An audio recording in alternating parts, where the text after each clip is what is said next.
The rain hammered against the windows of our small cottage in the Cotswolds, mirroring the storm brewing inside me.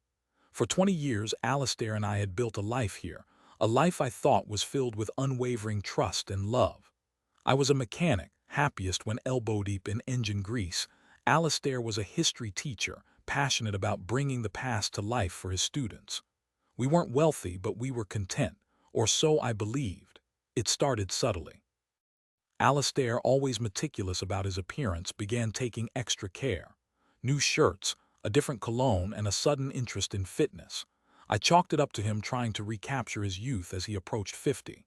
Then came the late nights at school, grading papers he claimed. I never questioned it, trusting him implicitly. One evening, I decided to surprise Alistair with dinner at his favorite pub, the King's Head. As I walked in, I saw him sitting in a dimly lit corner booth, not alone. He was with a woman, her hand resting on his arm, both of them laughing. It wasn't just friendly laughter, it was intimate, familiar. My heart plunged into my stomach. I recognized her, Bronte, a new teacher at his school, barely out of her 20s.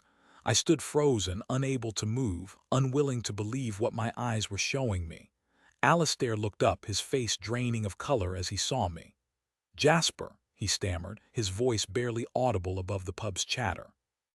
Bronte turned, her expression shifting from amusement to shock. "What's going on here, Alistair?" I asked, my voice trembling despite my attempt to sound composed. He hesitated, glancing between me and Bronte before finally saying, "Jasper, this isn't what you think." "Oh, really?" "Because it looks an awful lot like you're on a date with another woman," I retorted, my anger starting to boil. Bronte, sensing the tension, quickly excused herself and hurried away. Alistair reached for my hand, but I pulled away. "Please, Jasper, let me explain," he pleaded. We moved outside, the cold rain a stark contrast to the fire burning inside me. He launched into a convoluted story about Bronte needing help with a personal matter, about him just offering a listening ear. I didn't believe a word of it. "So, holding her hand and laughing intimately is just offering a listening ear?" I challenged, my voice rising. "Jasper, I swear nothing happened," he insisted, his eyes pleading. But the image of them together, the easy intimacy, was seared into my mind. The trust I had placed in him for 2 decades shattered into a million pieces. I turned and walked away, the rain washing down my face, indistinguishable from my tears. I didn't say a word, I couldn't. The pain was too raw, the betrayal too deep. I spent the night at a friend's house, unable to face the thought of returning to our cottage, to our life. The next day, Alistair was waiting for me when I arrived back home. He looked haggard, his eyes red-rimmed. "Jasper, please, you have to believe me. I made a mistake, a stupid mistake, but it didn't mean anything," he begged. "A mistake? Alistair, you were with another woman, laughing, touching. That's not a mistake, that's a choice," I said, my voice flat, devoid of emotion. "I love you, Jasper. I would never do anything to hurt you," he insisted. "But you did, Alistair. You broke my heart, you shattered my trust. I don't know if I can ever forgive you," I replied, the words heavy with pain. He tried to argue, to plead, to convince me that it was just a momentary lapse in judgment. But the more he talked, the more I realized the truth. He had betrayed me, and our marriage was irrevocably damaged. I asked him to leave. He refused, insisting that he would do anything to win back my trust. But I was adamant. I couldn't bear to look at him, to be in the same room with him. He finally relented, packing a bag and leaving, his face etched with despair. For weeks, I wandered through our cottage like a ghost, surrounded by memories of our life together. Every object, every photograph served as a painful reminder of what I had lost. I couldn't eat, I couldn't sleep, I could barely function. The pain was all-consuming, a constant ache in my chest. I confided in my closest friend, Barnaby, a gruff but loyal man who had known us both for years. He listened patiently as I poured out my heart, offering words of comfort and support. "You deserve better, Jasper," he said, his voice firm. "You deserve someone who appreciates you, someone who is loyal and true." Barnaby's words resonated with me. I had spent 20 years of my life devoted to Alistair, and he had repaid me with betrayal. I deserved better. I deserved to be happy. But the thought of starting over, of building a new life without Alistair, was daunting. As I struggled to cope with the pain and confusion, I received an anonymous letter in the mail. It was postmarked from a nearby town and contained a single photograph. It was a picture of Alistair and Bronte, not in a pub, but in a hotel room, their faces pressed together in a passionate kiss. The photograph was undeniable proof of his infidelity, a blatant contradiction to his claims of innocence. The rage that surged through me was unlike anything I had ever experienced. I felt a burning desire for revenge, a need to make him pay for the pain he had inflicted on me. I knew I couldn't let him get away with this, not after the lies, the deception, the betrayal. I started digging, determined to uncover the full extent of their affair. I spent hours online, searching for information about Bronte, about her past, about anything that could give me leverage. I discovered that she had a history of dating married men, of preying on vulnerable relationships. She was a predator, and Alistair was her prey. I also discovered that Alistair had been using school funds to pay for their hotel trysts and lavish dinners. He had been embezzling money, putting his career and reputation at risk for this affair. The information was a goldmine, a weapon I could use to destroy him.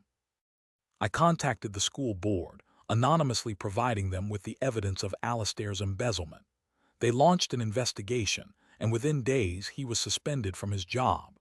His career, the thing he had dedicated his life to, was in ruins. Next, I decided to expose his affair to his family and friends.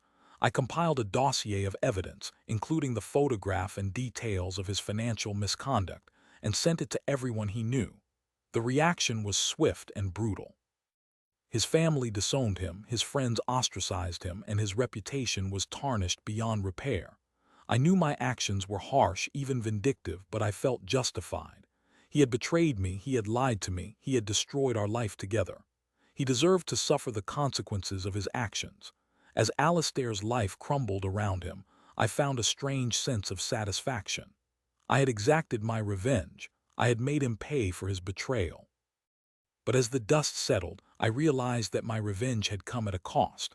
I had become consumed by anger and bitterness, losing sight of the person I once was. The cottage, once filled with love and laughter, now felt empty and cold. I was alone, surrounded by the wreckage of my marriage. I realized that revenge, while momentarily satisfying, had not brought me the peace or happiness I craved. I decided to sell the cottage, to leave the Cotswolds and start over somewhere new. I needed a fresh start, a chance to rebuild my life and find happiness again. I packed my belongings, said goodbye to Barnaby, and drove away, leaving the past behind me. I moved to Brighton, a vibrant seaside town, and opened a small garage. I threw myself into my work, finding solace in the familiar rhythm of repairing engines. I met new people, made new friends, and slowly began to heal. One day, a woman brought her car into my garage for repairs. Her name was Genevieve, and she was a kind, intelligent, and compassionate woman. We struck up a conversation, and I found myself drawn to her warmth and genuine interest in me. We started dating, and I discovered what it was like to be with someone who truly appreciated me, someone who was loyal and trustworthy. Genevieve helped me to heal from the pain of Alistair's betrayal and to open my heart to love again. I learned that revenge, while tempting, is ultimately a destructive force. It consumes you, leaving you empty and bitter. True healing comes from forgiveness, from letting go of the past and embracing the future. I forgave Alistair not for his sake, but for my own. I realized that holding onto anger and resentment was only hurting me. Years later, I received a letter from Alistair. He apologized for his actions, acknowledging the pain he had caused me. He admitted that he had made a terrible mistake and that he regretted it every day. He had lost his job, his family, and his friends. He was living a lonely and isolated life. I felt a pang of sadness for him, but I also knew that he was responsible for his own choices. He had reaped what he had sown. I wrote back, offering him my forgiveness and wishing him well. I closed the chapter on our past, finally free to move forward with my life. I found happiness with Genevieve, a happiness that was based on trust, respect, and genuine love. I learned that life is too short to hold on to anger and resentment. Forgiveness is the key to healing and to finding true peace and happiness.